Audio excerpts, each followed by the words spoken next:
NT Ramarao మొట్టమొదటి 50 ఏళ్ళప్పుడు 60 ఏళ్ళప్పుడు శ్రీదేవితో dance చేసే రోజున ఎలిఫెంట్ బాటంలోని ఇంత లూజ్ ఉండేది ప్యాంటు.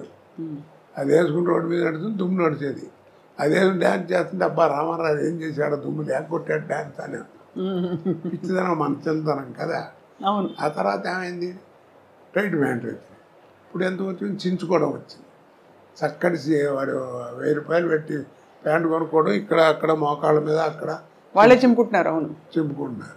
కాబట్టి మనం మారాం, కాలం ఎక్కడ మారింది.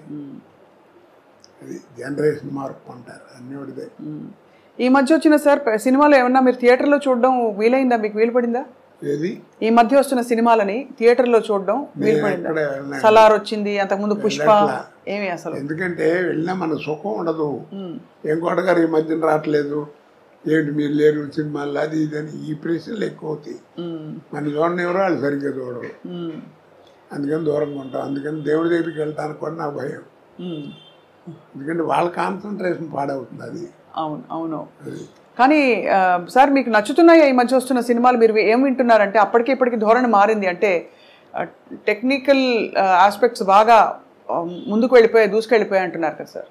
అంటే నేను వేరే ఉద్దేశంతో అంటాం కాదు, ఉన్న విషయం చెప్తున్నా. బాహుబలి బాహుబలి అన్నారు, అది రిలీజ్ ముందు పార్ట్ 1 పార్ట్ 2 రిలీజ్ ముందు 6 నెలల ముందు నుంచి మనకి బాహుబలి బాహుబలి అని ఉంచారు. దానికి తగ్గట్టుగా విజయం పొందింది, ప్రపంచ ఖ్యాతి పొందింది, దర్శకులకి అందరికీ పేరు వచ్చింది, అందరికి బాగుంది కాదండి అంటలా. ఇప్పుడు ఎవరైనా చెప్పుకుంటున్నారా కదా, మరి అంత గొప్ప సినిమా కదా, మరి ఎవరు చెప్పుకోరే. మరి అదే ఓల్డ్ మాయాబజార్ తీసుకొచ్చామనుకోండి, ఇవాళ 6 ఏళ్ళ కుర్రాడి దగ్గర నుంచి 60 ఏళ్ళ ముసలాడి దాకా అందరూ వెళ్ళి కూర్చుంటారు. ఇప్పుడు దాంట్లో ఆ తివా సీట్ వెళ్ళటం, రామలింగయ్య గారు, వంగర సుబ్బయ్య గారు ఆ తాంబూలం వేసుకోవడం, పట్టం మీద కూర్చోవడం, అది లేవటం, నెమ్మదిగా వెనక్కి జరగకుండా మళ్ళీ ఇటు రావడం, కర్రలు వాటంతా నడిచి వెళ్తాం, చెప్పులు నడిచి వెళ్తాం. ఆ షాట్ తీయమనండి, ఇప్పుడు తినరా తీస్తారు, కానీ కోట్లు ఖర్చు పెడతారు. అప్పుడు ఇంతే ఉండే టెక్నిక్, కానీ చూపించారు. అవును కదా. అవును సార్. కాబట్టి నేను అందరికీ అదే చెప్తున్నాను, ఆ సినిమాలు చూస్తే అంటే ఓల్డ్ ఈజ్ గోల్డ్ అంటారు.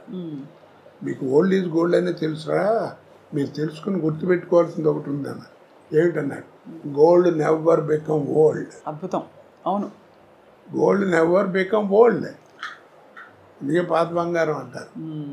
అది ఆ తేడాలు కనిపెట్టాలి, అది తెలుసుకునేటువంటి జ్ఞానం ఉండాలి, చెప్పేవాడు జ్ఞానం ఉండాలి. లేవు కదా అది. అవును, అప్పుడు డైరెక్టర్ చెప్పినట్టు చేసేవాళ్ళం. ఇప్పుడు డైరెక్టర్ ఏముంది, డ్యాన్సులు గిన్సులు అన్ని హీరోనే డామినేషన్. మరి క్వాలిటీ అది. తర్వాత నిర్మాతలు కూడా నా ప్రొడక్షన్ బయటికి వెళ్తుందంటే బలానా కంపెనీ నుంచి సినిమా అంటే రామానాయుడు గారు, జగపతి రాజేంద్ర ప్రసాద్ గారు, వీళ్ళందరూ పెద్ద పిఎపి సుబ్బారావు గారు, కేవీ రెడ్డి గారు, ఈ సంస్థలు ఏమిటి, ఆ సంస్థల్లో సినిమా వస్తుందంటే ఒక స్టాండర్డ్ ఉందని లెక్క, ఒక పద్ధతిగా.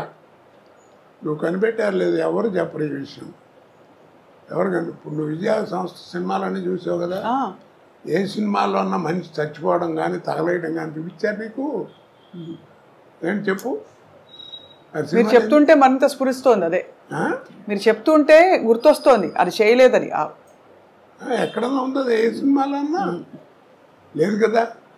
మరి సక్సెస్ అయినాయి, మంచిపోయాడని ఒక డైలాగ్లో చెప్పడం అంతే, పిచ్చి పిచ్చిగా చూపించడం లేదు. ఇప్పుడు ఏమిటో మంటలు పెట్టడం, దాంట్లో ఫేస్ చూపించడం, దాని మీద డైలాగ్ చెప్పడం, ఏదో క్రోధం, ఇవన్నీ యారగెన్స్ చెప్పాలంటే అవేం లేకుండా ఎడ చేశారు. కాబట్టి ఆ స్టాండర్డే, డిక్షనరీ. కానీ ప్రేక్షకులని కోట్లు పెట్టి పోషిస్తున్నారు ఇలాంటి సినిమా కదా సార్. అంటే ప్రేక్షకుల అభిరుచులు కూడా మారాయి అంటారా? అభిరుచి అంటే అది లేకపోతే ఏం చేస్తారు చెప్పు, అవునా కదా. ఇప్పుడు జబర్దస్త్ అని ఏదో ప్రోగ్రాం వస్తుంది, పిల్లలు ఇప్పుడు టీవీ పెట్టారనుకో అదే వస్తుంది, అది లేకపోతే ఇంకోటి తెలియదు వాళ్ళకి, అదే కామెడీ అనుకుంటున్నారు వాళ్ళు. అది విషయం, అది వాళ్ళ తప్పు కాదు, చూపించే వాళ్ళది కూడా కొంత తప్పు ఉంటుంది. మీకు కొంత అంటే బాగా అనిపించేవా సార్ అలాంటి కామెడీలు? అందుకే వాటిని కామెడీ అన్నారండి, హాస్యం ఎవరు అన్నారు కదా. హాస్యం అనేది వేరు, వేరు. అవును. ఇది కామెడీ. హాస్యానికి కామెడీకి తేడా ఏమిటి అన్నారు. తల్లిపాలకి డబ్బా పాలకి ఉన్న తేడా రా ఆయన. అబ్బో, ఒక్క పంచులో ఫుల్ చెప్పేశారు సార్. సార్ ఆహనా పెళ్ళంట మీరు కామెడీ హాస్యం గుర్తు చేశారు కాబట్టి అద్భుతమైన మీరు చేసిన అన్ని పాత్రల్లో బాగా గుర్తుండిపోయే కొన్ని పాత్రల్లో ఇది కూడా ఒకటి. ఆ సినిమాతో మీ అనుబంధం మీకు ఏమైనా జ్ఞాపకం గుర్తుందా సార్? జ్ఞాపకం ఇందాక చెప్పానే, మనకి ప్రాప్తం ఉండాలండి. అది ఎందుకు వచ్చిందో ఎవరికి తెలియదా, జంజాల గారు మా రామానాయుడు గారు అనుకోవడం. ఆ సినిమా గురించి చెప్పాలంటే చాలా గొప్ప విశేషం ఉంది. రోజు ఎయిర్పోర్ట్లో కూర్చుని ఉన్నా మెడ్రాస్ వెళ్ళటానికి, హైదరాబాద్ ఎయిర్పోర్ట్ లేదా ఫ్లైట్ ఏదో ఒక అరగంట లేట్ ఏదంటే కూర్చుని ఉన్నా. రామానాయుడు గారు వచ్చారు. ఈలోపు వచ్చేప్పటికి ఆయన చూసి నమస్కారం సార్ అన్నాను. ఏ కోట సరైన టైంకి కనబడరా, రా రైట్ రా కూర్చో అన్నాడు. ఏంటి సార్ అన్నా. నేను ఏదైనా సినిమా గురించి వేస్తున్నదే అనుకుంటూనే ఉన్నా.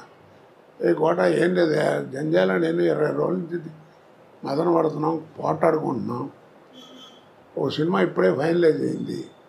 ఆ వేషం బాగుంటే సినిమా బాగుంటుంది, లేదా సినిమా అట్రవలేకపోతుంది. అంత గొప్ప వేషం అది. నేను రావు గోపాలరావుతో వేయించాలని అనుకున్నాను.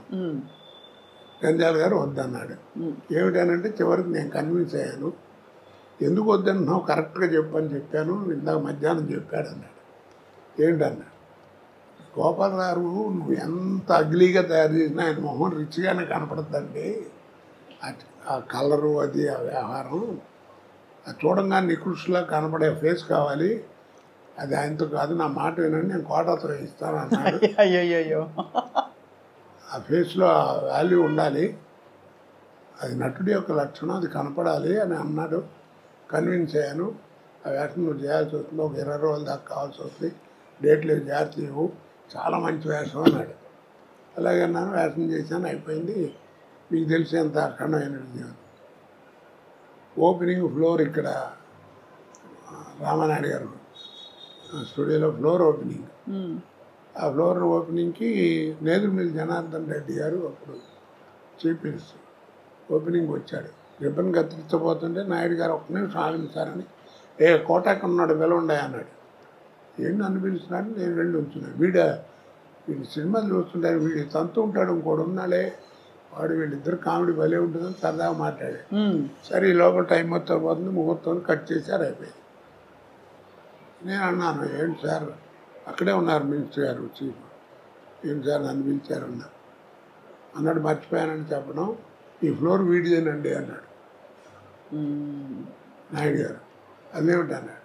ఏం లేదండి, 32 లక్షల్లో సినిమా తీశాను, ఈ సినిమా అహనా పెళ్ళంట, మీరు నమ్మరు, ఆ 32 లక్షలు కాకుండా 1,80,00,000 నాకు కలెక్ట్ చేసింది ఆ సినిమా అన్నాడు. అబ్బాబ్బాబ్బా, ఆ రోజుల్లో 1.5 crore అంటే ఇప్పుడు ఎంత ప్రాఫిట్ చూడండి. అవును. ఆ డబ్బేనండి ఈ ఫ్లోర్ కన్నా.